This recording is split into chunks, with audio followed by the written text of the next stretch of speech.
and give him a prayer book and I still need the bell.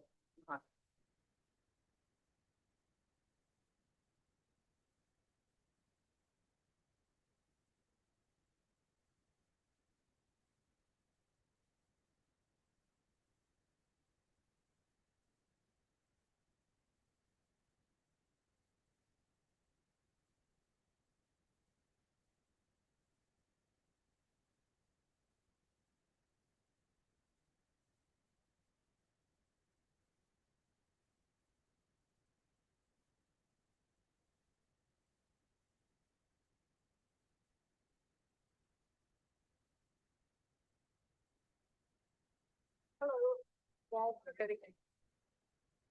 Last class. Uh-huh. Yeah.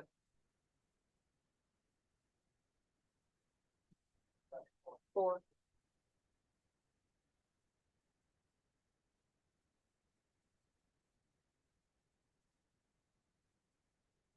We're gonna have a little break. I'll make an announcement tonight.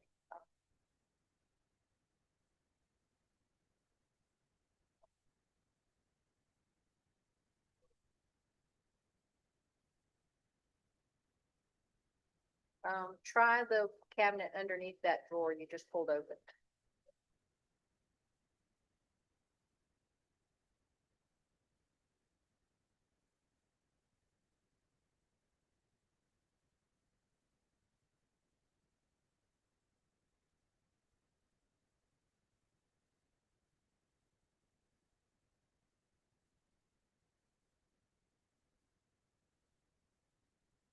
Find it.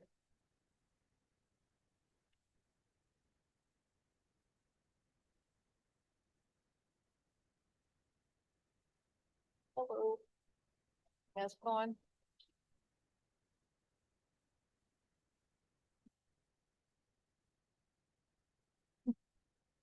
Hello, Esther. Good evening, everyone. We're waiting on Don. He's not quite here yet, so give us a few minutes.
Okay, Don is here for the last class of Karma.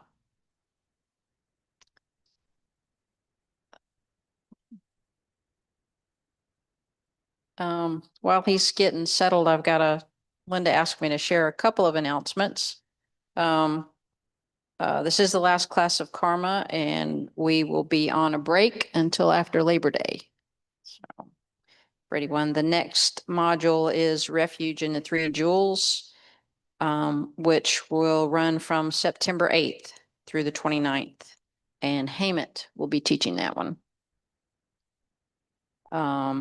There's in between that time, though, we've got Chakraduchan, the Buddha Holy Day, on Monday, July 28th. We've got a Guru Puja on August 4th, and Kadampa Center's first annual healing retreat on August 26th through the 31st. So be sure to check all those wonderful things out on the calendar, guys.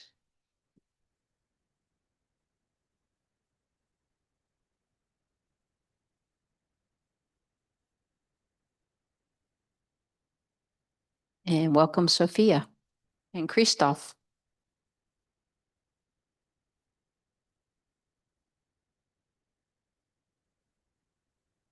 Hi.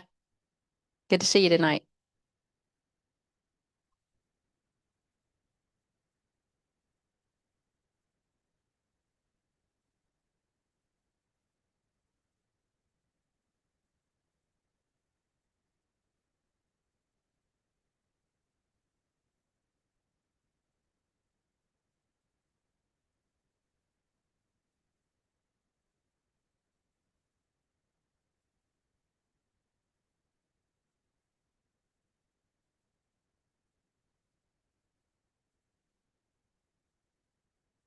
Hello?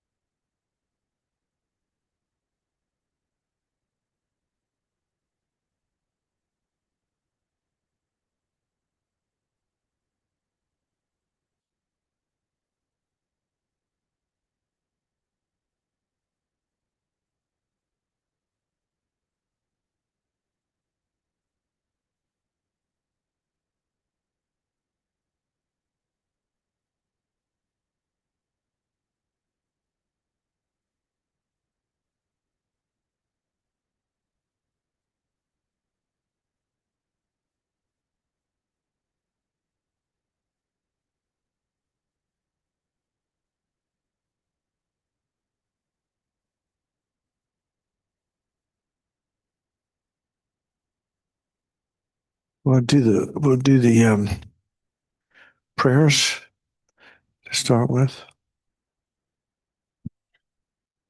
On page 34 or something like that. 34 in the gold prayer book. Pull 'em up. 34 in the gold prayer book. So I think we've pretty much explained all the prayers and yeah, basically.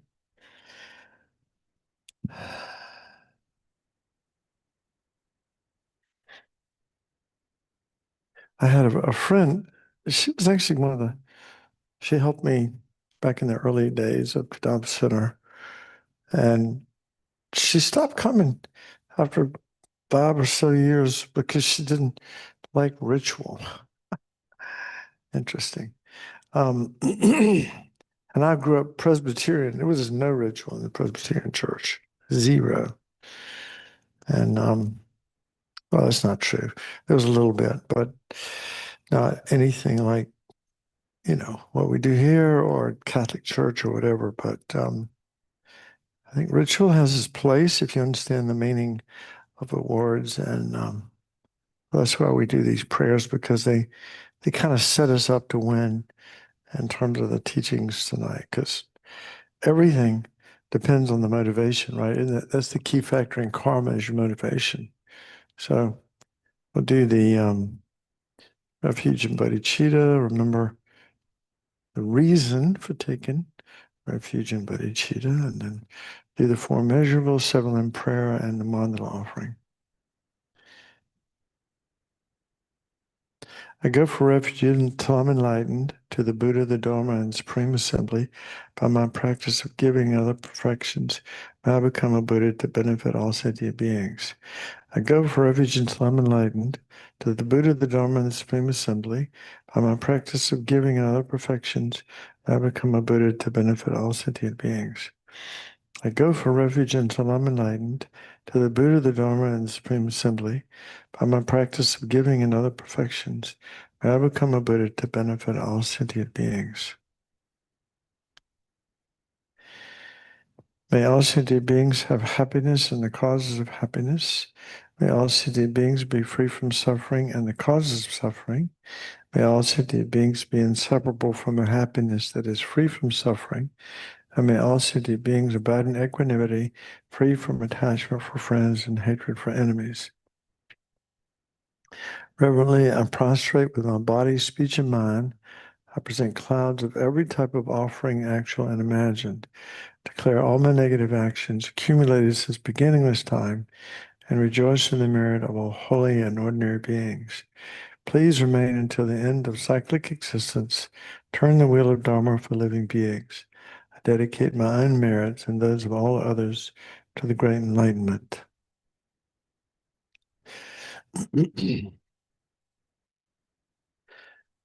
This ground anointed with perfume, strewn with flowers, adorned with Mount Meru, 4 continents, the sun and the moon. I imagine this as Buddha feel and offer it. May all living beings enjoy this pure land. Idam Guru Ratna Mandala Kamni Yatayami.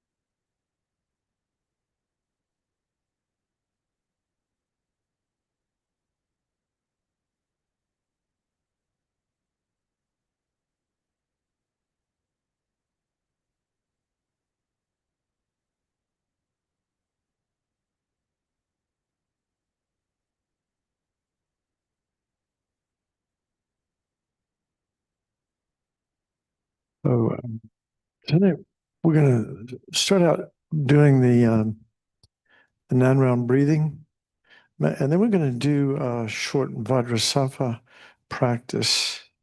And I don't know, does anybody know the tune? There's really a cool tune for the Vajrasattva. Do you know it, John? Okay. We can do, well, if you can just be a leader. You can be the Omse.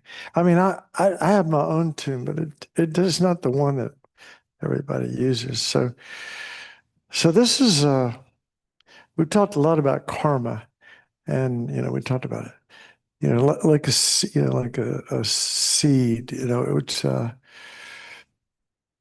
It can. It's like a little. These seeds get planted in the mind stream. The positive seeds lead to happiness, and the negative seeds, again, based on our motivation. Um, it's more than that, but the negative seeds lead to suffering. And just like a little seedling, it grows exponentially. So positive and negative seeds that we plant all the time are growing exponentially, just like a seed of a tree. Um, and then if you have an oak tree, you only have an oak tree because you planted an oak seed, right? So if we have an experience, it is only because we planted the seed for that experience to sort of arise in our life, in essence. And it's more than just our interpretation of things. Buddhism would say that everything is karma, which is really wild. Everything is karma. The reason you're a male or a female, you're here tonight, you see this room is beautiful or ugly, your station in life, everything is billions of karmic seeds ripening, ripening, seeds that we planted in the past this in this life, but also past lifetimes.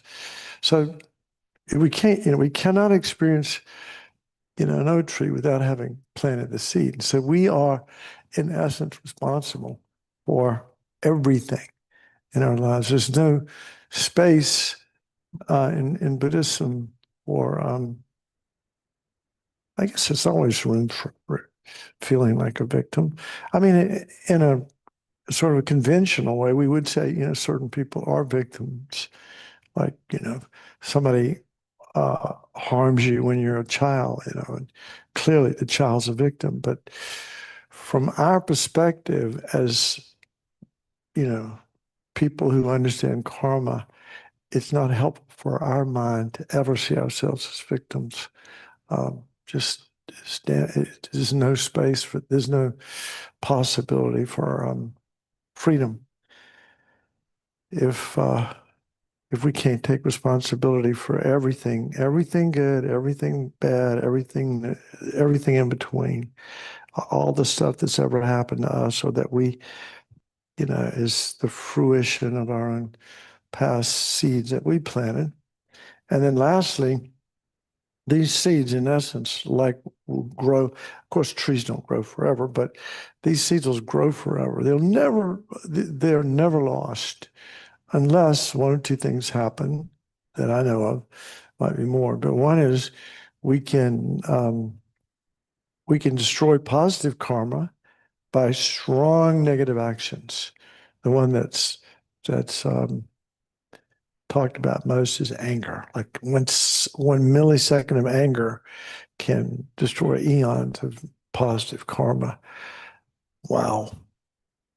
With that, I mean, if I really believe that, I mean, even, being aware of and anger can manifest as anything from just being kind of feeling aversion to like, rage. And as I was trying to explain this to one of my daughters, shouting, that's not anger. Raising your hands and throwing things, that's not anger. Anger is something that happens in the mind. It's a state of mind of very strong wishing to harm someone else. There's that really strong mind of aversion. That's anger, or at least part of it. So we can destroy our positive karmic seeds, which are banana trees, maybe, with anger, but we can also destroy negative karma by purification practices. So we talked about the four opponent powers, right? So this Vajrasattva practice is basically using the four opponent powers. And you remember the first one is sometimes it's like basically the power of reliance, the four R's. I like reliance, regret, remedy, and resolve. But the power of reliance has to do with relying on the Buddha, Dharma, and Sangha, and that entails quite a bit. And also bodhicitta, compassion. Those are the things that we rely on. That would not be in other traditions. Other traditions wouldn't necessarily rely on Buddha, Dharma, and Sangha, but the other aspects of purification are useful for anybody. This next one's regret, and that's different than guilt, isn't it? The big difference is when I gave one of the examples that you hear sometimes. It's kind of funny, but not really. There are these three guys in a bar, and they're all like knocking down these shots.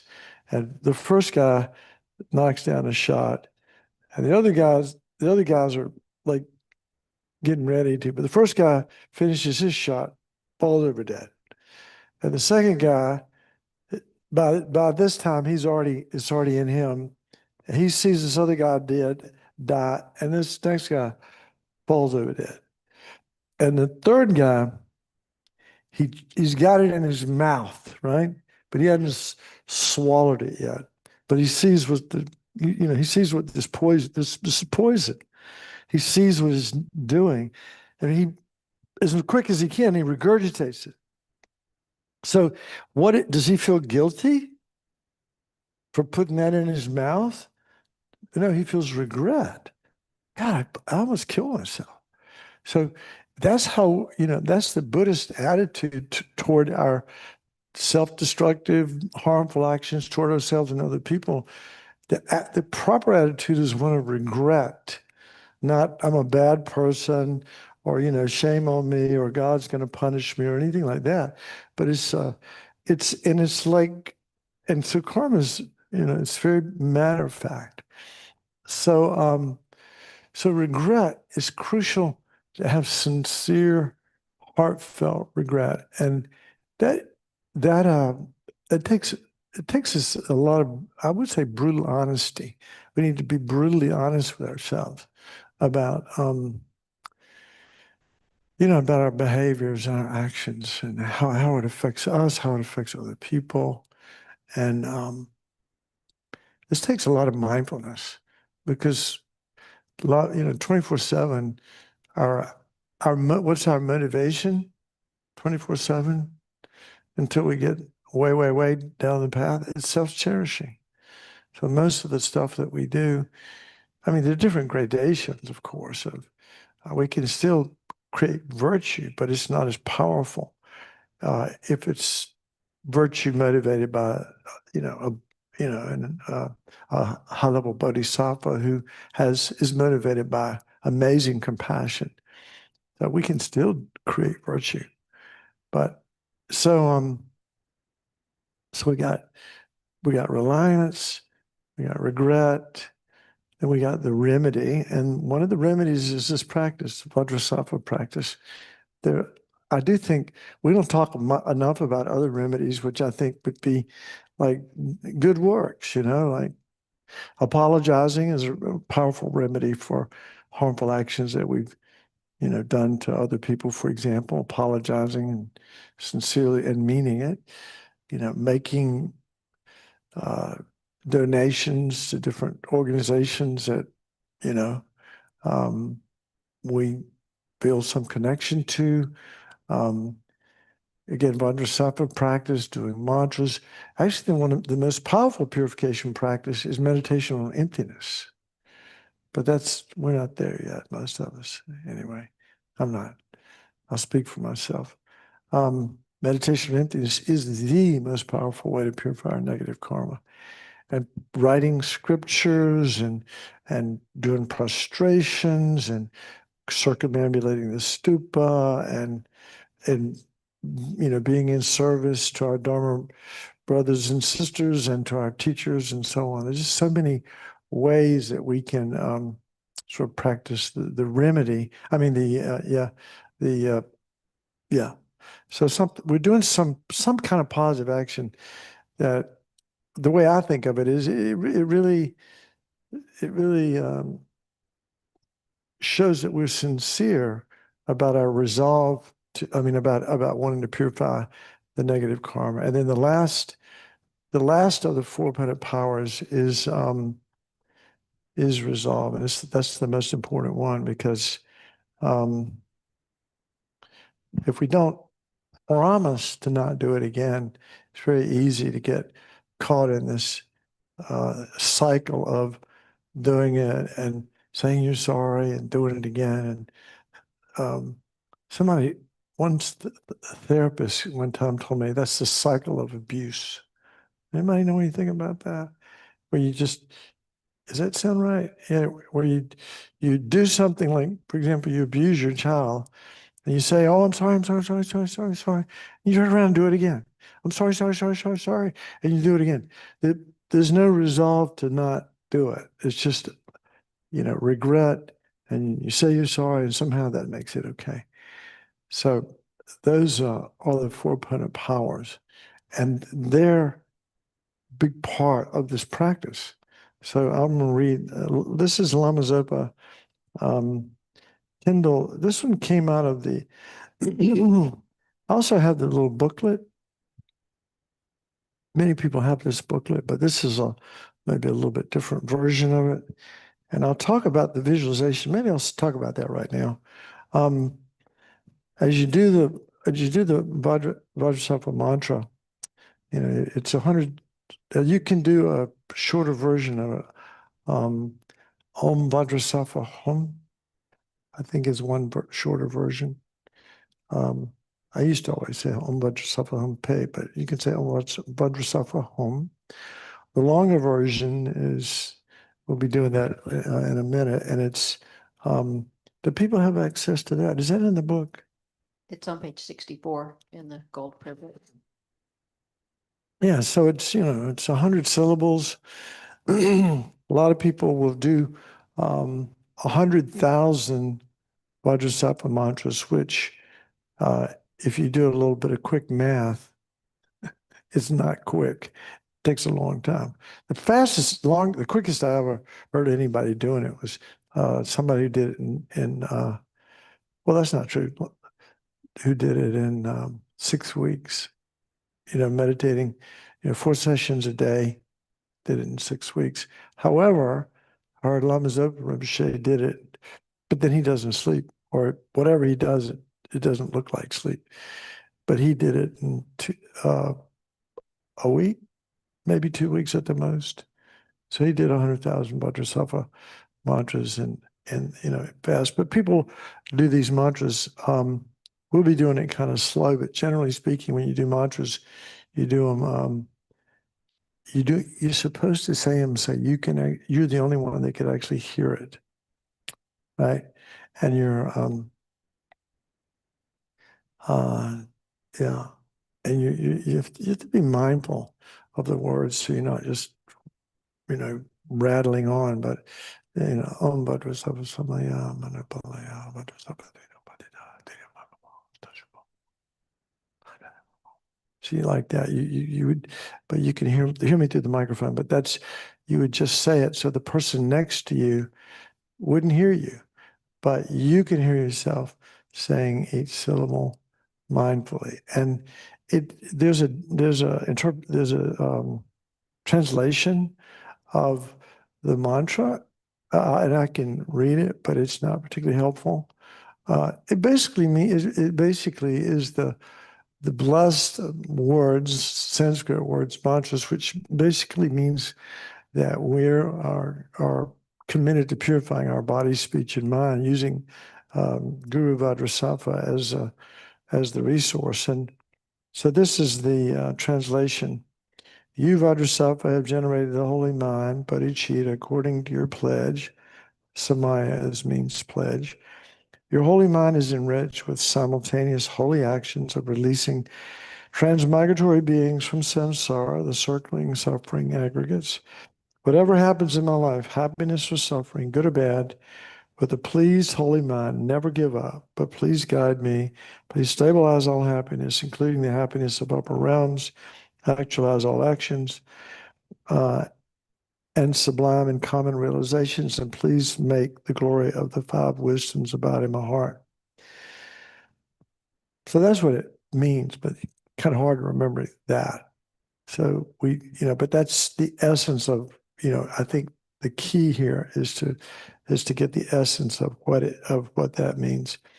And then the visualizations that you do, and we'll do just 21 mantras of it, but the first 7 mantras, I've got 7B, there's actually sometimes I do 28, but the first 7 times you do it, visualize you're purifying your body.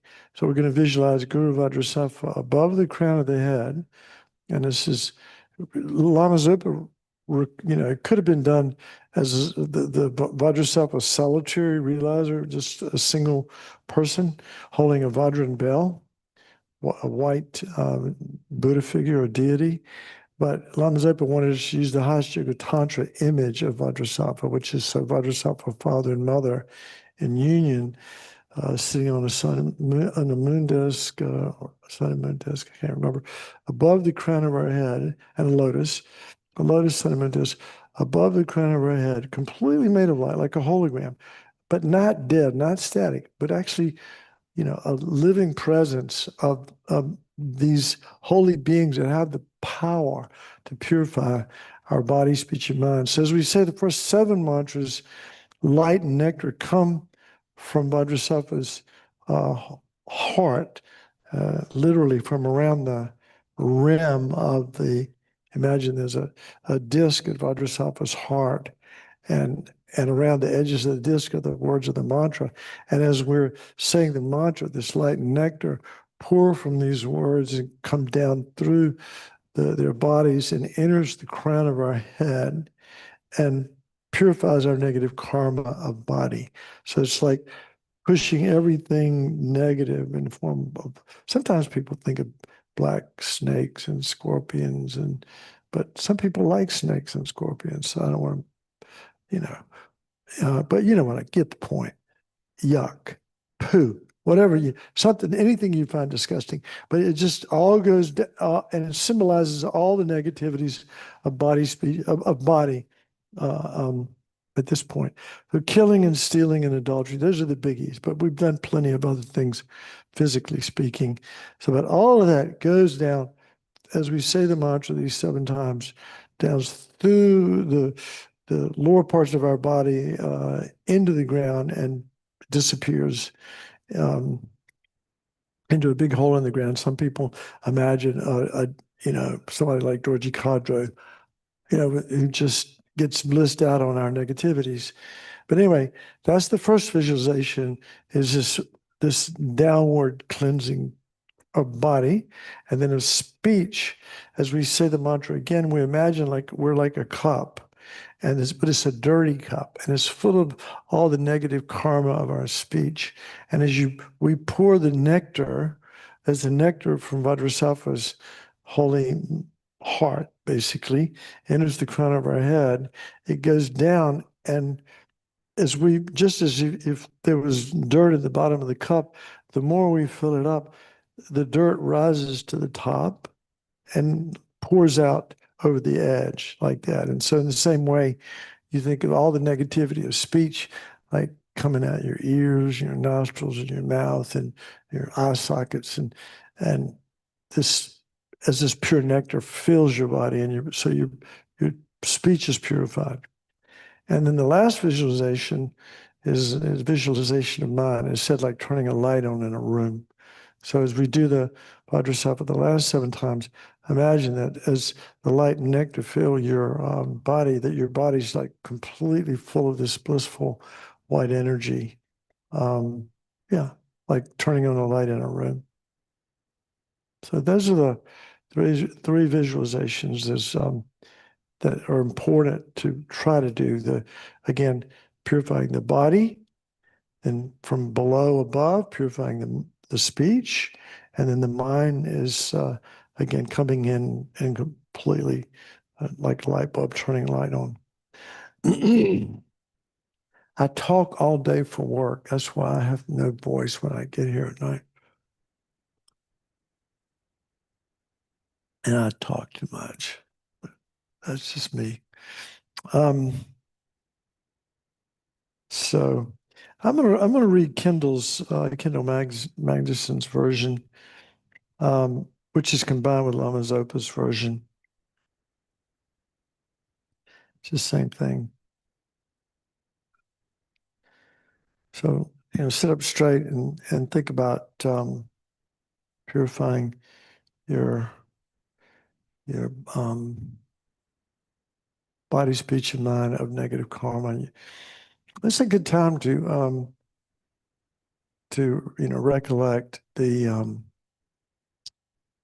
10 non-virtuous actions, because we've done them all in this and previous lifetimes many, many times. If not in this lifetime, in previous lifetimes many, many times. So, just remembering that we have a lot of karma of killing, of taking the lives of others, of stealing, taking what wasn't freely offered, sexual misconduct. Those are the 3 of body. And then speech, we think of lying, misguiding people, sometimes without words, sometimes just by our silence we can lie. And then slander, which is speaking in a way to turn people against one another. Harsh speech, like who likes harsh speech? Nobody. Nobody likes to hear that. and then frivolous speech, where we waste our precious human rebirth. Idle talk, sometimes it has a place, but when it goes on and on, it's not helpful. So those are the four of speech, and then the three of mind, which of course the body and speech are relatively easy to control compared to the mind. The three of mind are the ones that are pointed out are greed and hatred and ignorance, but many, many more. Those are the ones that we target in the 10 virtuous actions. So you can imagine that we've done it all. I mean, it countless times. We're not. We have work to do. We don't want the karmic fruit of all of that stuff ripening, causing us to suffer any more than we already have. Okay, so motivation, key point, right, in karma. Begin by making sure the spine is straight. The arms are rounded and relaxed with the hands resting in the lap. The right on top of the left in a gentle triangle, the shoulders relaxed. The head just slightly tilted forward with the gaze downward toward the floor. The mouth and jaw relaxed. Take a few deep breaths in and out. So we'll do that now. It's good to breathe in and maybe to the count of 4 and then out to the count of 6. You want the exhalation to be longer than the inhalation.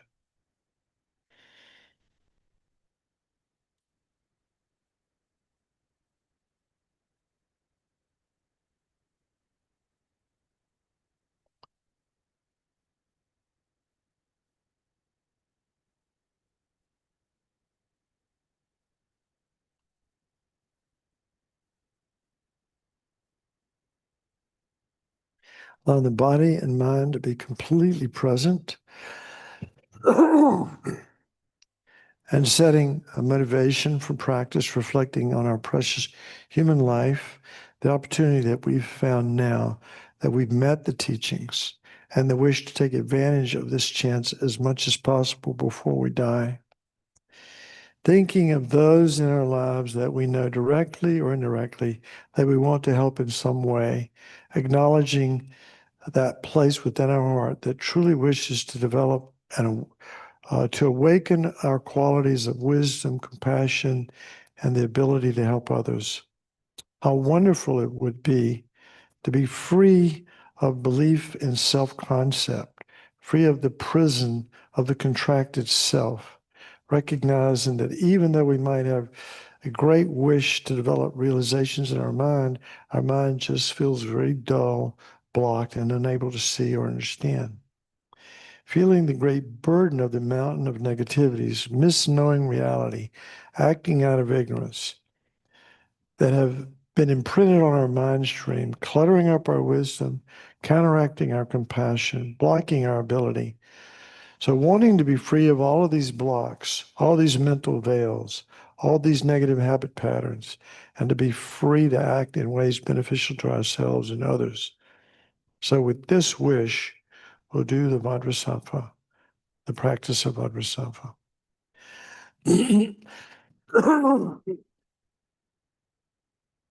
So the preliminary visualization. So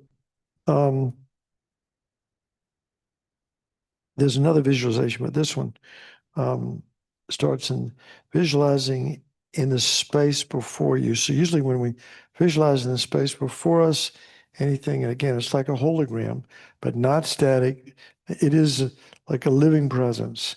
A Vajrasattva, father and mother, usually the level of the forehead and a body length in front. The union of wisdom and method or compassion, representing the perfect union of our mind with enlightenment, perfect purity radiating white light. Now there is a great tanka over here of Vajrasattva father and mother, just in case anybody wants to know. And it's on the front of this little giveaway. I guess there's some still out there. It used to be anyway. always plenty of them.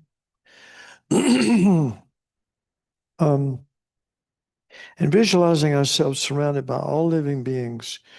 And this is how, whenever we meditate, this is actually a good practice to do. On the right, you visualize your father, and on the left, you visualize your mother.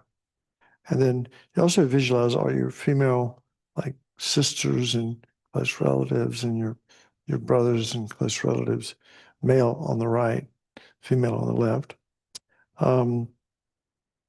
Enemies and those who agitate us in the space before you, right in front of you, are the people that you feel aversion to, and friends just behind us. And with a wish that all of us would quickly find perfect happiness and taking responsibility to bring that about, with a deep wish to free our mind from all that prevents us from actualizing the path quickly, we recite together the verses of taking refuge. And so we've already done that, but in this booklet, this is the refuge prayer that's actually taken from the practice of Haruka Vajrasattva. So I'll just read it one time. I forever take refuge in Buddha, Dharma, and Sangha, and all the three vehicles. That's Sutrayana, Sutra, hold a minute, Hinayana, Mahayana, and Vajrayana. Those would be the three vehicles. And in the dakinis of secret mantra yoga, and the heroes and heroines, and their empowering goddesses and the bodhisattvas. But most of all, I take refuge in my holy guru forever. And this is emphasizing the importance of a qualified teacher. So the power of regret. Then meditating on the power of regret, especially calling to mind specific actions of our body, speech, and mind, which only serve to bring about more suffering for ourselves and others. Realizing that the definition of negative karma is any action which results in suffering, any action motivated by ignorance, ignorant liking of things, ignorant disliking of things, not understanding the real causes of our experience. Almost every action I do, 24 hours a day, is motivated by worldly concerns, attachment to the comforts of this life. It is like this from birth to death in this life, and has been like that from beginningless rebirths. Nearly every action I've ever created has been non-virtuous, the cause of suffering. Not only that, but continuously I've been breaking my pratimoksha, bodhisattva, and tantric vows. Getting angry. Worst of all, I've created the heaviest of negative karmas in relation to my virtuous friends, which he's speaking about our gurus, our teachers, getting angry at them, generating wrong views, having non-devotional thoughts toward them, harming their holy body and disobeying their advice. Having these negative imprints on our mental continuum is unbearable. It's as if I've swallowed a lethal poison. I must practice the antidote right away and purify all this negative karma immediately without a second's delay. In this way, bring to mind specific actions that we know are not in alignment with our spirit of enlightenment, and generating great regret and a strong sense of urgency to wash this away from our mind stream, not wanting even the slightest residue of imprint.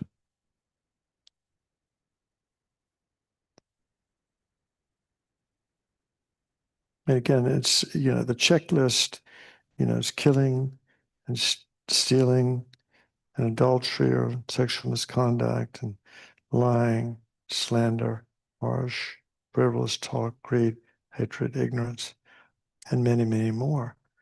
And so we try to bring to mind things that we've done and not feel guilty, but feel sincere regret.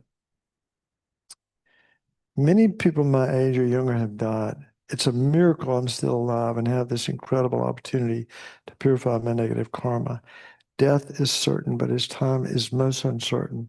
If I were to die right now, I would definitely be reborn in the joyless realms. Because I could not practice Dharma there, I would remain in these joyless lower realms for countless eons. Therefore, how unbelievably fortunate I am to be able to purify my negative karma right now without even a second's delay by practicing the Vajrasattva meditation recitation. Then the other aspect of the power of reliance. But I'm not practicing the Vajrasattva purification for myself alone. The purpose of my life, this is classic Lama Zopa, but this, the purpose of my life is to release all hell beings, pretas, so another term for hungry ghosts, animals, humans, asuras, sometimes translated as jealous gods, shuras or devas, and intermediate state beings from all their suffering and its causes and lead them to unsurpassed enlightenment. So basically, universal living beings leading them from suffering to supreme enlightenment. In order to do this, I must first reach enlightenment myself. Therefore, I must purify all my negative karma immediately by practicing the Vajrasattva meditation recitation. So very strongly generating in the mind stream this wish to just be free of all negativity, all the karmic blocks, all the negative habit patterns that we've created in our minds in this life and in the lives without beginning, not even knowing what kinds of darkness is still obscuring our minds. Then we visualize, this time above the crown of the head, seated upon a lotus and a moon seat, again, completely made of light, Vajrasattva father and mother, and he's holding a Vajra and bell, and she's holding some implements, completely made of light. Their bodies are white. Each has one face and two arms. He holds a Dorji and bell, and she a curved knife and skull cup. They're embracing each other. The father's adorned with 6 mudras, the mother with 5. He sits in the Vajra posture, she in the lotus. Vajrasattva is my root guru.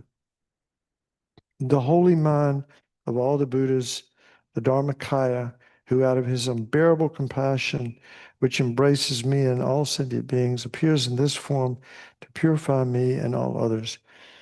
In this way, your mind is transformed into Guru devotion, the root of all blessings, and the realization is the path to enlightenment.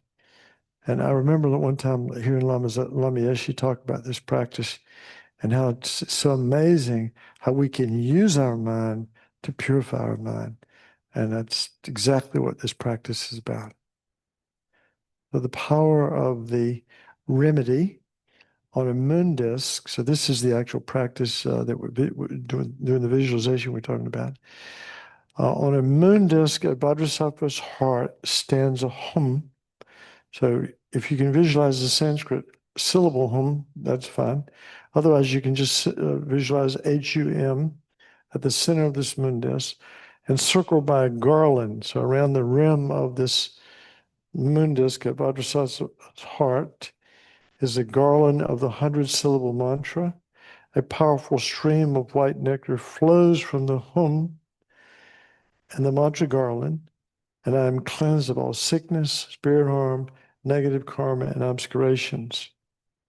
So as we do the mantra, we're going to do these 3 visualizations.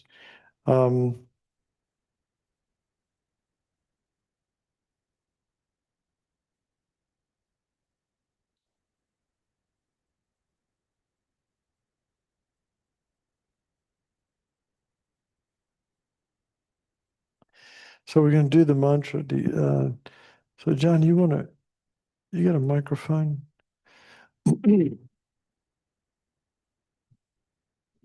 And I will be the one.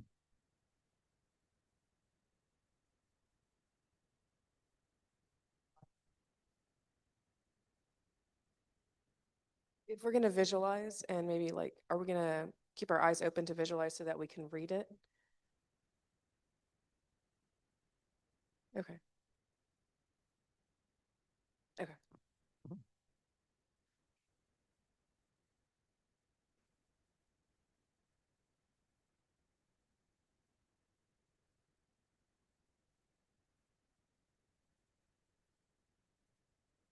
some people who do this practice, typically, classically, the practice, your eyes are just slightly open, kind of downward gazing at the floor or a foot or two in front of you.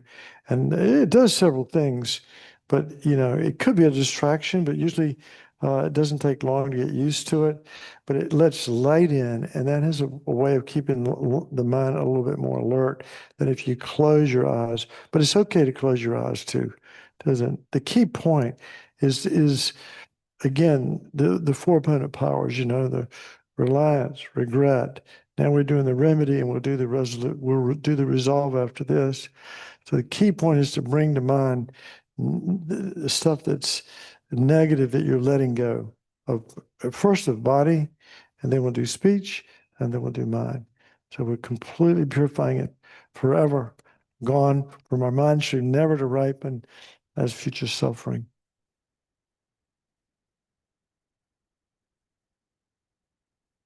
Verse 7, the light and nectar come from Bodhisattva's heart, and then mantra garland and hum, and again, push all the negativity down through our body, purifying all the negativity of body, and it disappears beneath us into the earth.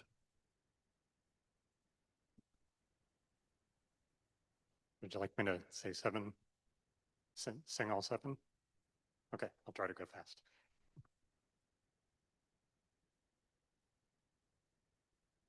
Okay.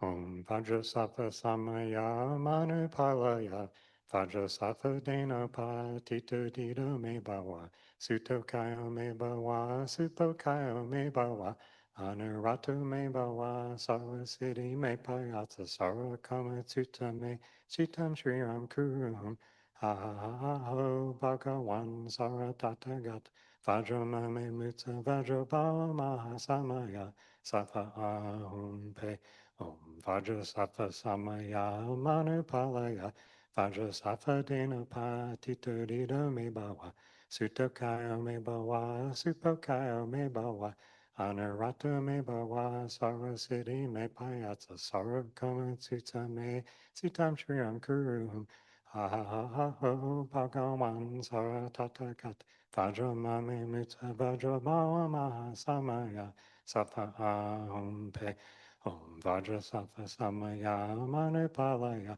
Vajrasattva Dena Patitudita Me Bawa Sutokaya Me Bawa Supokaya Me Bawa Anurata Me Bawa Sarasiti Me Payat Sarakama Sutta Me Sitam Shriram Kurum Ha ha ha ha ho Bhagawan Saratata Gata Vajramame Mutsa Vajrabhava Mahasamaya Sattva Ahum Pe Om Vajrasattva Samaya Manupalaya Vajrasattva Dena Patitudita Me Bawa Sutokaya Me Bawa Supokaya Me Bawa Anurata Me Bawa Sarasiti Me Payat Sarakama Sutta Me Sitam Shriram Kurum Ha ha ha ha ho Bhagawan Saratata Gat Vajramame Mitsa Vajrabhava Mahasamaya Sattva Ahum Pe Om Vajrasattva Samaya Manupalaya Vajrasattva Dena Patitudita Me Bawa Sutokaya Me Bawa Supokayo Me Bawa Anurata Me Bawa Sarasiti Me Payatsa Sarakama Sutta Me Sitam Shriram Kurum Ha ha ha ha ho Bhagawan Saratata Gata Vajramame Mutsa Vajrabhava Mahasamaya Sattva Ahum Pe Om Vajrasattva Samaya Manupalaya Vajrasattva Dena Patitudita Me Bawa Sutokaya Me Bawa Supokaya Me Bawa Anurata Me Bawa Sarasiti Me Payatsa Sarakama Sutta Me Sitam Shriram Kurum Ha ha ha ha ho Bhagawan Saratata Gata Vajramame Mutsa Vajrabhava Mahasamaya Sattva Ahum Pe Om Vajrasattva Samaya Manupalaya Vajrasattva Dena Patitudita Me Bawa Sutokaya Me Bawa Supokaya Me Bawa Anuratu Me Bawa Sarasiti Me Payatsa Sakama Tsutame Sitam Shriram Kuruhum Ha ha ha ha ho Bhagawan Saratata Gata Vajram Mame Muta Vajra Bhava Mahasamaya Safa Ahum Pe.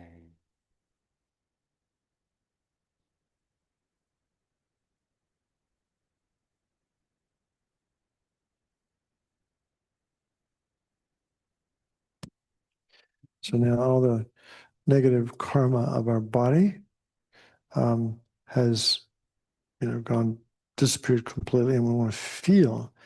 And we hear this a lot. Feel like you let go of your negative karma of your body. The karma of killing and stealing and sexual misconduct. Feel that that's like completely disappeared. Your body's completely pure.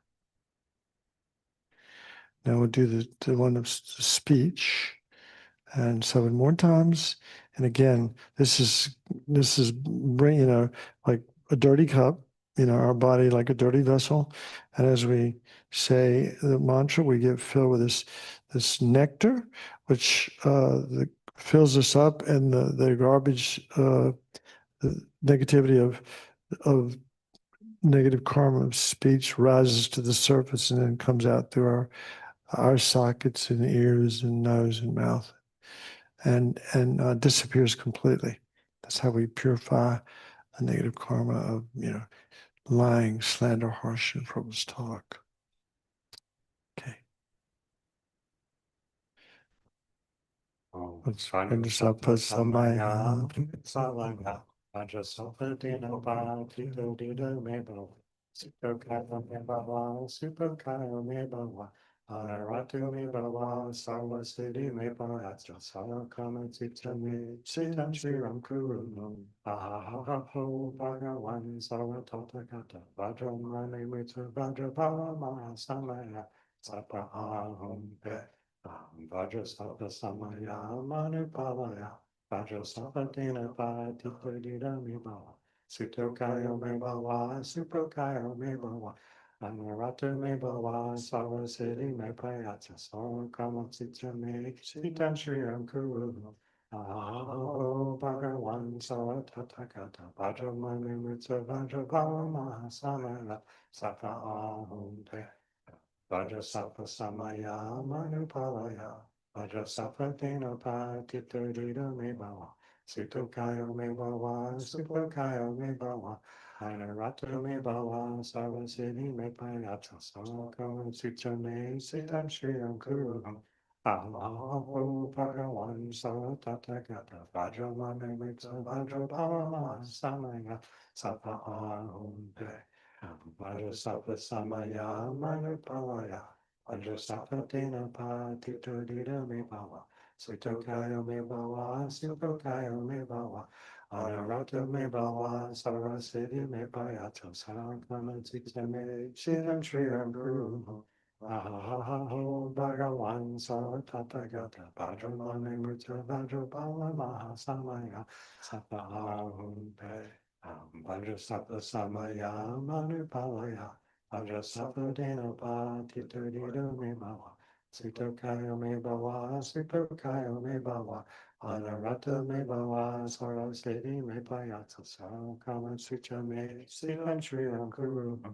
Aho Bhagavan Sarvatathagata Vajramane Mrita Vajrabhala Mahasamaya Sapa Ahum Pe Vajrasattva Samaya Manupalaya Vajrasattva Dena Patita Dina Mebhava Sutokayo Mebhava Supokayo Mebhava Anarata Mebhava Sarvasiddhi Mepayata Sarakam Sutra Me Siddham Shriyam Kuru Aho Bhagavan Sarvatathagata Vajramane Mrita Vajrabhala Mahasamaya Sapa Ahum Pe Om Vajrasattva Samaya Manupalaya Vajrasattva Dena Patita Dita Mebhava Sutokayo Mebhava Supokayo Mebhava Anarata Mebhava Sarvasiddhi Mepayata Sarakama Sutra Me Siddham Shriyam Guru Ahahaho Bhagavan Sarvatathagata Vajramane Mrita Vajrabhava Mahasamaya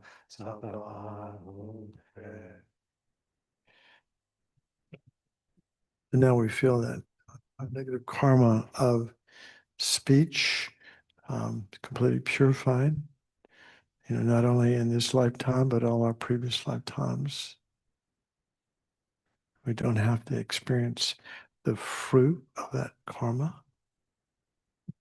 Now we're going to do the last visualization is purifying the mind. And remember, as the light and nectar enter our body, like completely like turning on a light in a dark room, it completely fills our body, our mind, our body mind with blissful white energy, and all of our negativities of mind are purified as we do this the last 7 times.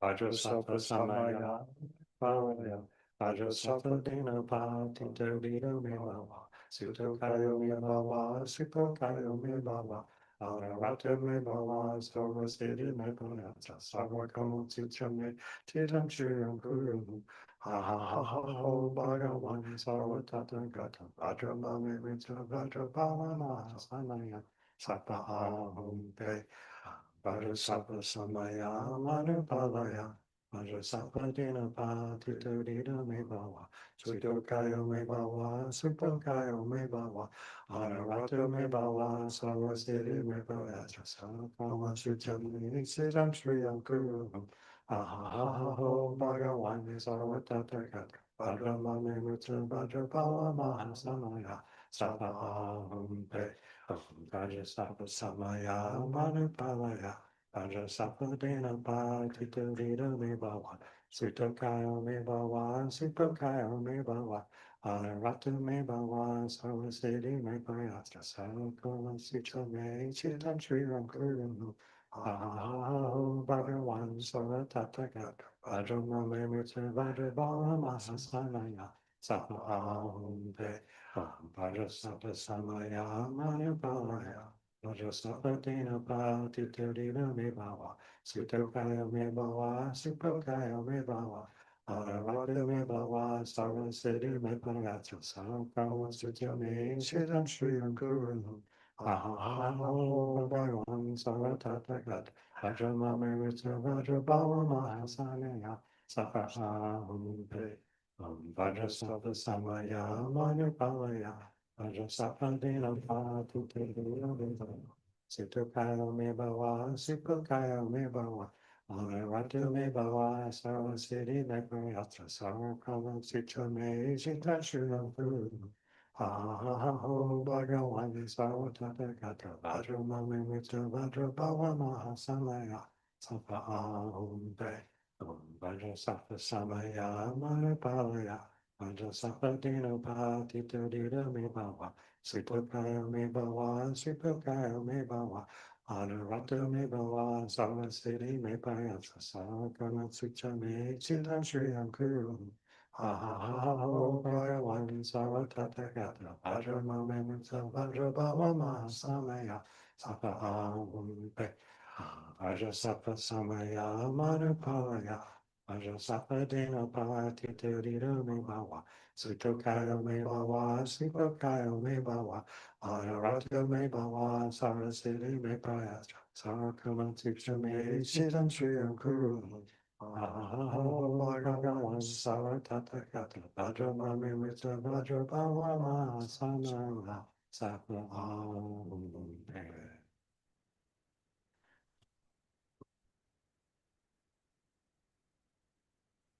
Once again, feel like your negative karma of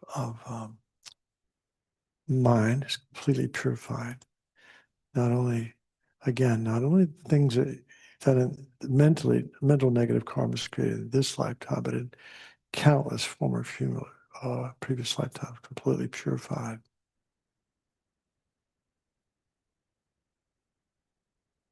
And you want to feel like your body and speech and mind are pure.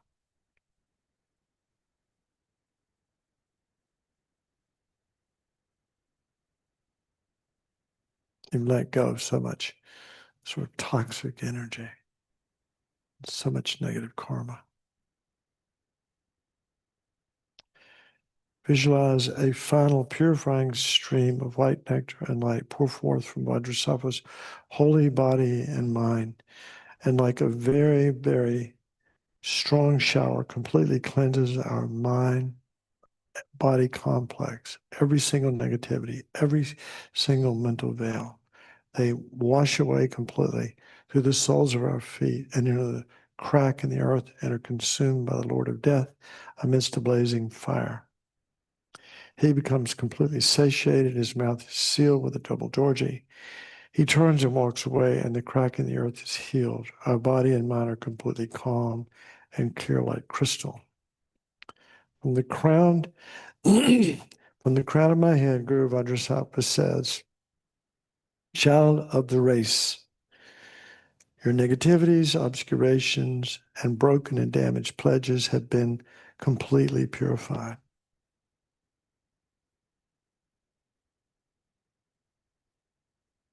And generate strong faith that all is completely purified, just as Guru Vajrasattva has said.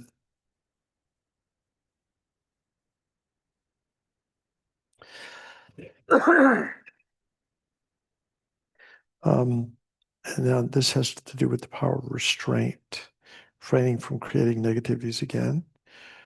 Guru Vajrasattva, I vow never again commit those negative actions from which I can easily abstain, and not to commit for a day, an hour, or at least a few seconds those negative actions from which I find it difficult to abstain.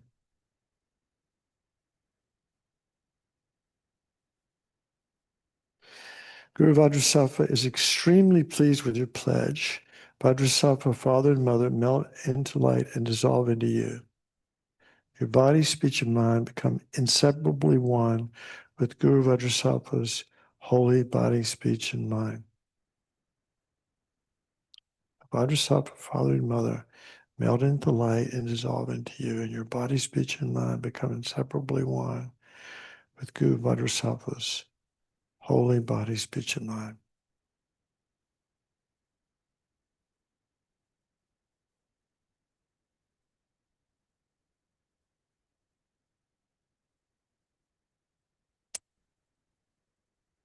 In emptiness, there is no I, creator of negative karma.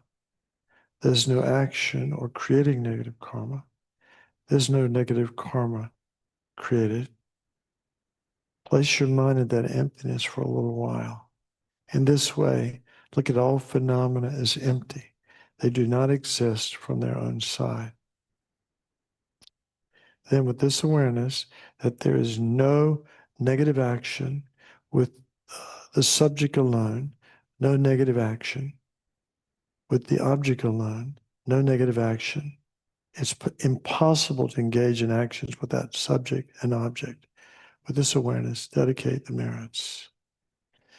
Through all the merits of the 3 times collected by all the Buddhas, Bodhisattvas, myself, and all sentient beings which appear to be real from their own side, but which are empty, may I, who appears to be real but is empty, achieve Guru Vajrasattva's enlightenment, which appears to be real but is empty, and lead all sentient beings who appear to be real but are totally empty to that enlightenment which appears to be real but is empty, by myself alone, who appears to be real but is also totally empty, non-existent from my own side.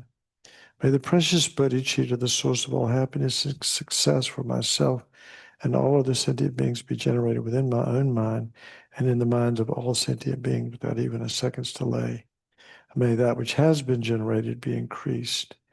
May I and all of the sentient beings have Lama Sankapa as our direct guru in all lifetimes and never be separated for even a second from the pure path that is greatly praised by the conquerors, Buddhas, and actualize the complete path, the 3 principal paths and the 2 stages of highest yoga tantra, the root of which is guru devotion within our minds as quickly as possible.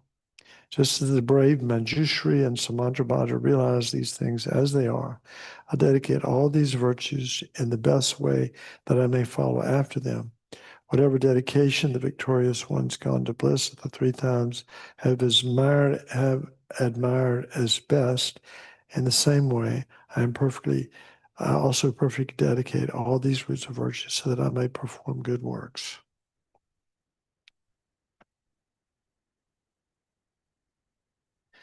Amen. But that is that's the four opponent powers in action, and this little text and the practice that I did tonight's a little bit different than the text, but not much. This text is readily available through Wisdom. Actually, let me issue Wisdom Archives. It might be in the inside, and also you can download this. I think you can download this from the one from Kindle that Kindle Magnuson did. She spiced it up a little bit, but it's basically the same thing that Lama Zopa did. All right. Any questions about the practice before we take the final exam?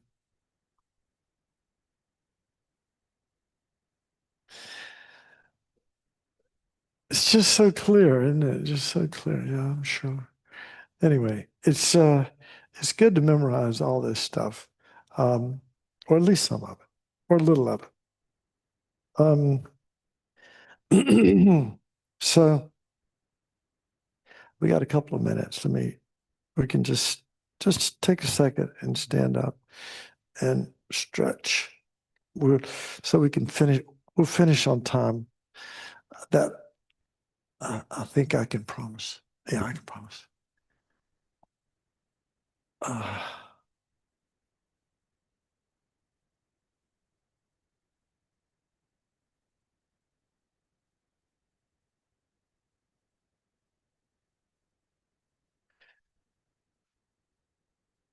So again, this is we talk about. I love Tibetan Buddhism. So many lists, things to memorize, all this stuff. But it is important because it helps us to be mindful. If we've memorized the 10 non-virtues, then when we have an opportunity to kill, and we've taken a vow to not do that in our mind, obviously, then you see the mosquito, and you go. And you go, you don't kill them, or you just shake them off or something like that. Or you just let them feed on you. That'd be another option too. Hey, go ahead, have my blood. I remember one time we were in Bengaya. This is back in the early 80s. And I was fortunate enough to actually have a room. And there weren't many rooms. A lot of people were living all over the place. This is back 1980, I guess. And the room I was in, Jackie Keeley, who was Lama Yeshe's secretary, she and I shared a room, and Lama Zopa and Lama Yeshe were next door. And it's not like I could walk in anytime. I didn't, but they were next door. And I remember Jackie telling me that, again, Rabina was alluding to this, but Lama Zopa would sit there all night long doing prayers and stuff, and without his mosquito net down, because Bengaya is loaded with mosquitoes. And he would just let the mosquitoes feed on him. I mean, he wouldn't try to swat them or anything, literally giving his blood to the mosquitoes. And they were probably giving him, fortunately, they didn't give him, some, malaria or some evil illness. But that actually happened because I was there. And Lama Yeshe scolded Lama Zopa, said, "Don't do that, Zopa. You need to put the mosquito net down and take care of yourself so you can help others. You can't, if you're dead, you're not going to be helping anybody." So these are just kind of a review. Most of this stuff I'm sure you all know. The word karma means action. It refers to the law of cause and effect. Every action of body, speech, and mind produces a result. Duh, we've talked about that 100 times. What are the 4 basic principles of karma? So we've talked about karma is definite, positive leads to suffering, negative leads to, positive leads to happiness, doesn't it? Positive leads to happiness, negative leads to suffering. But Also, interestingly, the way you know an action is positive or negative is the result, not just the immediate result, but the long-term result. If the long-term result of an action is happiness, that action is positive. The long-term result of an action is suffering, that action was negative. And since we don't have clairvoyance and so forth, we can't see into future lifetimes the karmic results of every action, right? We have to rely on the Buddha for a little guidance. So he gives us at least the 10 non-virtues, but supposedly 2/3 of these books back here, Tibetan text, 2/3 of them have to do with, the practice of ethics, basically. The vows and the practice of ethics. And I'm going to say a little bit about karma and emptiness in just a minute. All right. So, so again, remember the ways that the karma can ripen. Anybody want to jump in and tell me what they are real quick? There are 4 ways. John, you can't do it. You did it last week. Anybody feel like they need to? No? Okay. So the fully ripened result. So a completed karmic action, which is, there's a motivation, there's a subject and object, you do the action and then there's a result. That's a completed karmic action. And so that karmic seed can ripen in 4 ways. One is it can what they call throwing karma. It can throw us into a completely new lifetime. Okay, rebirth is either in the upper realms, which are human realm, and then the so-called Ashur or jealous God realm and the God realm, and then or it can throw us into the lower realms. Now there's this throwing karma, and there's this thing called the completing karma. And so the completing karma is, and I have a little bit of a hard time understanding exactly, but I know that the completing karma is the karma that doesn't have the potential to throw us into a new lifetime, but it fills in. It's like the throwing karma is like sketching an image of yourself, right? And the completing karma is filling in all the details of your life. Okay, so that's kind of how that works.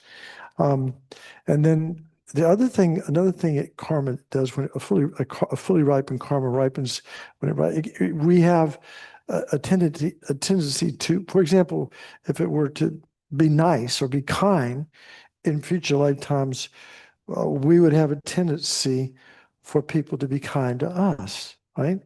And also we would have a tendency to be kind, because it's a habit we built up. And we would also, there's an environmental result, which is we'd be in a nice place with nice people and flowers and nice smells and, just everything good, right? Be like a God realm situation.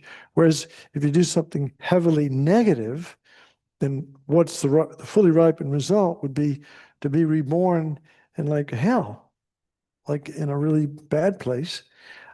We'd have the bad things would happen to us, right? So people would be mistreating us.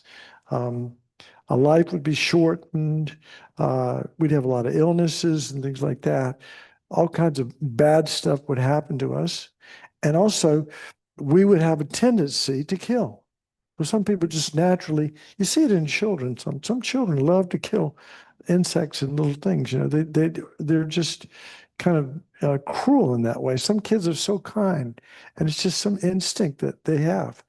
And then lastly, if we do something really negative and that karma ripens, there's an environmental result where you're born in a dirty place, like a third world country where there's not enough food, there's not enough resources, a lot of sickness, and a lot of bad stuff is going on around us like that. So in essence, karma can, if you wanted to take it on, karma could explain everything.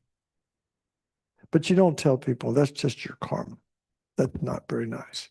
But if we understand that, at least we have some appreciation that there are no accidents. Everything has a cause, and it's based in former actions. So we talked about the 10 non-virtuous actions ad nauseum. So I'm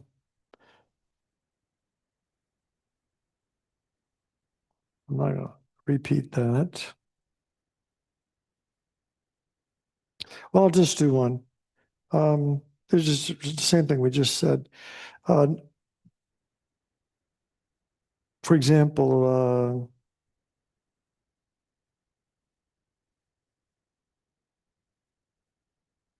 stealing. So stealing rebirth in the lower realms. When you're a human, resources are scarce, and one has a habit to steal. The environment suffers from lack of material and environmental resources such as food and water. We've already talked about that. So what is the predominant factor that determines the weight and type of action, positive and negative, done? What's the key the predominant factor?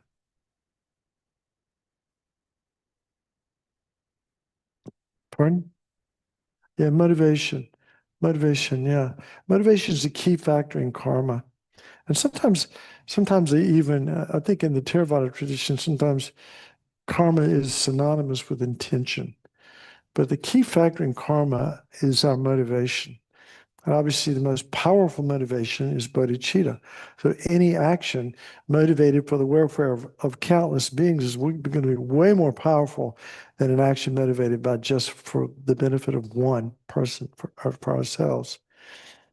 They also give an example of extremely negative karma based on factors mentioned that make karmic action particularly heavy. All right. Now, what's an example of we haven't really talked about this. Here's the thing, the object of an action has huge power. Who do you think the most powerful karmic objects are for our life, for this lifetime? It should be pretty obvious, but maybe not. Who? Our teacher, and who else? Our parents. Yeah, our parents. So any action done in relation to our teacher and our parents, or our teachers and friends, the closer we are, obviously, the more impact our positive and negative actions have. And so, for example, killing a Sangha person, a Sangha member would be heavy negative karma. But then was it an accident? Did you just accidentally, for example, if it's an insect, if you just accidentally stepped on an insect and you go, oh, you kind of immediately regret it, but you killed him. That's different than if you killed him out of, like, take this, with really negative mind whenever you do an action. So the state of the mind when we're doing an action, whether it be positive or negative, has a huge impact on the power of that karma. So they give two examples here. Yeah. So extremely heavy negative karma based on factors. For example, killing a Sangha member sadistically with an extremely angry mind and then being happy about it, rejoicing. Don't do that. That's really bad. Give an example of extremely positive karma, saving the life of one's guru with strong bodhicitta motivation and being extremely happy about that. So rejoicing. By the way, what's the easiest way to get a lot of positive karma? Quickly is rejoicing. Rejoicing in other people's good actions and other people's good fortune. But we talked about the four Panapalas. Yeah, that was one of the questions. What's the easiest way to create positive karma? Rejoice in the virtues of oneself and others. So again, this gets back to the end of the day, practices when we review our day and see what we've done virtuous, what we've done non-virtuous, purifying the negativity and rejoicing in what we did that was good. Maybe we helped some people. Maybe we helped, maybe we're just good to ourselves, but rejoicing in whatever virtue or whatever positive action we've done.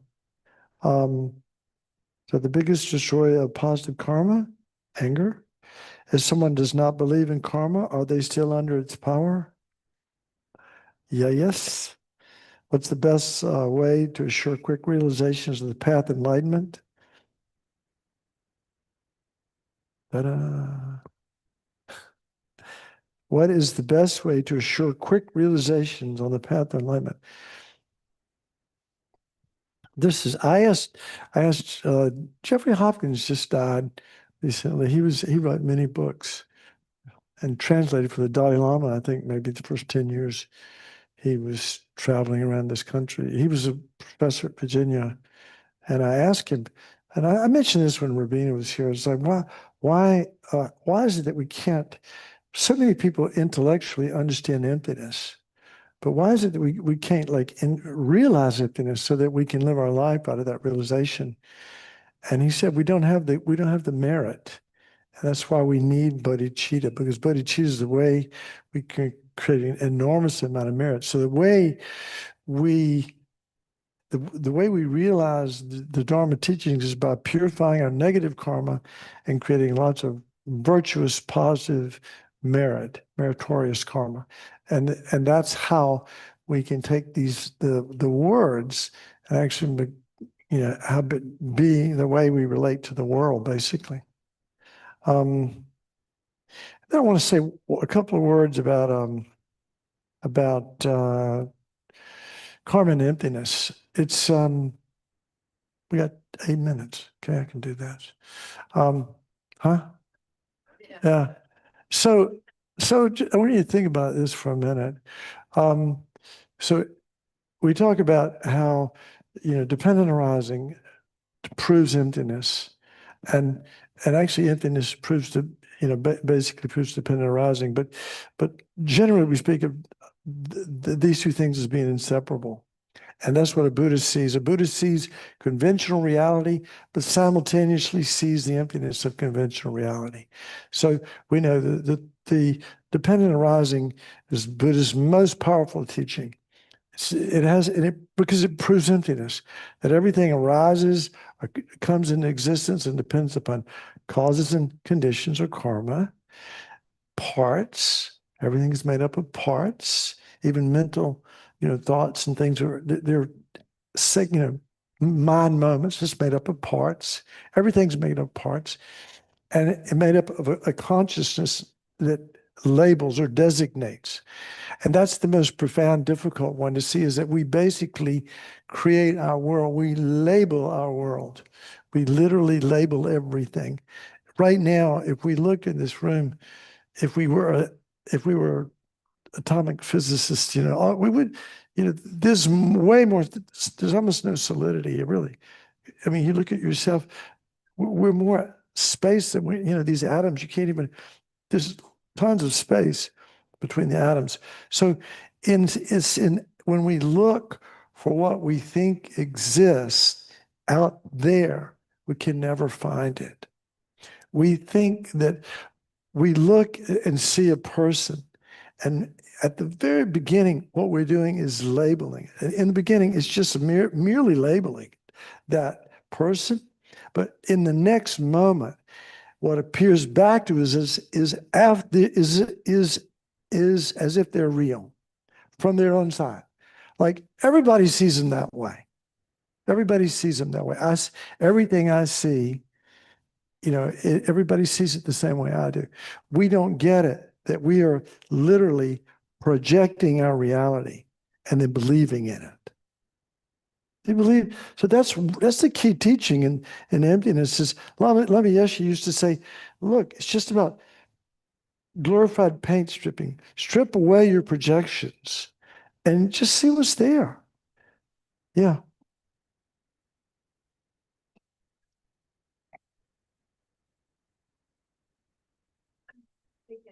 So is the reason that we want, sorry. How's that? Okay.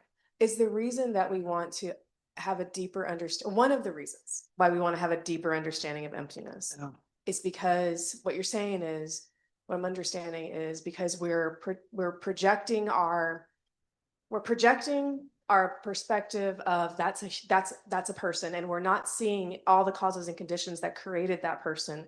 And therefore we're reacting from a place of aversion or attachment to whatever we're projecting on them, which is keeping us in the karmic cycle of samsara. More or less. So we want to understand emptiness so that we can stop our attachment and aversion because of our projections, which are not based in reality, because they're not based in a true understanding of what emptiness is, which is that is not who we see and who we're projecting on and who we're reacting to. Well, let me so much say it, more. let me say it another way.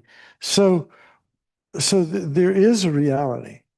There's no doubt. I mean, I exist, you exist, we all exist, but there's no independent reality. And we think that things exist out there independent of our mind projecting them.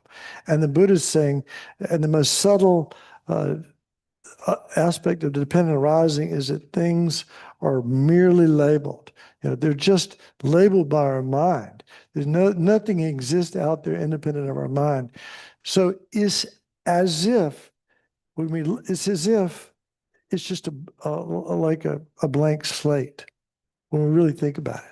It's just we start with a blank slate because we can't find anything that exists inherently out there independent of our mind. It's called gaccha. That's what we're negating in the view of emptiness. All right. So it's like we start with a blank slate because there's nothing that exists inherently. And so where is our life coming from? Where are these projections coming from that are creating our lives? Where are they coming from? What? Well, karma. They're coming from karma. Our karma is literally a projector creating our world moment to moment to moment. Well, what's the key thing? What's the key thing in karma? It's ethics. It's living according to the morality. You know, avoiding the non-virtues, practicing virtue, purifying negative karma. So that's why ethics is so important. And it's not, you know, because things are empty, you know, and basically if we want to be happy, it's in our best interest to behave ethically, because then we plant positive karmic seeds that ripen and force us, because we cannot change what we see, can we? They force us to see ourselves as happy or suffer, depending on whether it's positive or negative karma. We don't have a choice. You know, if somebody's pulling my tooth, I can't say, well, that feels good. No, everything we experience is literally a forced projection from our karma ripening moment to moment to moment. So it all boils karma. Ultimately, our experience of life is due to karmic ripening, billions of karmic seeds ripening any moment, which are the product of our former actions, virtuous and non-virtuous. That's why it's so important to practice as much as possible virtue and avoid non-virtue. Amen. Let's do dedication prayers.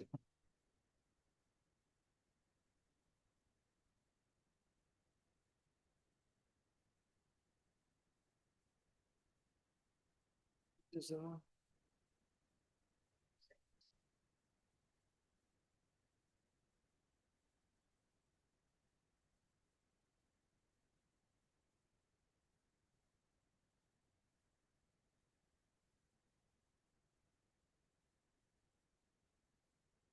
May all beings everywhere, plagued by the suffering of body and mind, obtain an ocean of happiness enjoyed by virtue of their merits. May no living creature suffer from any evil or ever fall ill. May no one be afraid of a little, or the body made down by the pressure. May the blind see forms and the deaf hear sounds. May those whose bodies are warm and told be restored and finding repose. May the naked find clothing, the hungry find food, may the thirsty find water and delicious drinks. May the poor find wealth, those weak with sorrow find joy. May the forlorn find hope, constant happiness and prosperity. May there be timely rains and bountiful harvests. May all medicines be effective and wholesome prayers bear fruit.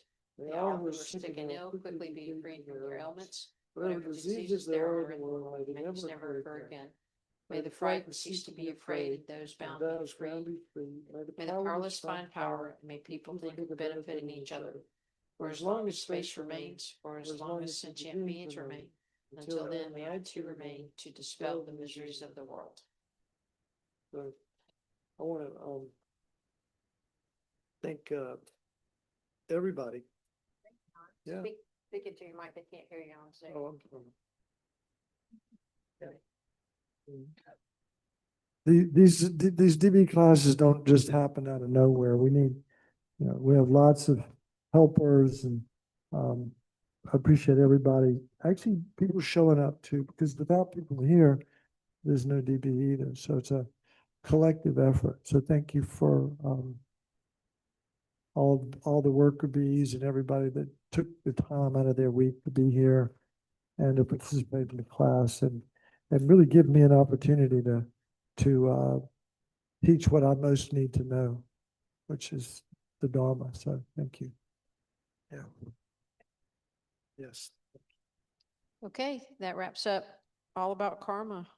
Our next class will be, well, it won't start until September 8th, so we've got a nice break. It will be Refuge in the Three Jewels, starts September 8th with Hemant teaching. I don't know if that will be online or not. He has not stated that, given his past. Yeah, given his past, he's done them in the online, but he does like to come in if he can. Yeah, so. And then don't forget, we've got things going on. In the meantime, Choker Duchin, is that how you say Choker Duchin is a Buddha holy day. It's representing Buddha's first teaching on the Four Noble Truths. That's Monday, July 28th. We have a Guru Puja on August 4th, and then Kadampa Center's first annual healing retreat, August 26th through the 31st. That involves a sand mandala with Geshe Sangpo. So look on the calendar for those events. Okay. All right. Thanks, everyone. Good night. Thanks, Jen. Thanks, Lisa. Thank you. Thanks, Steve. Thank you. Thank you, Don.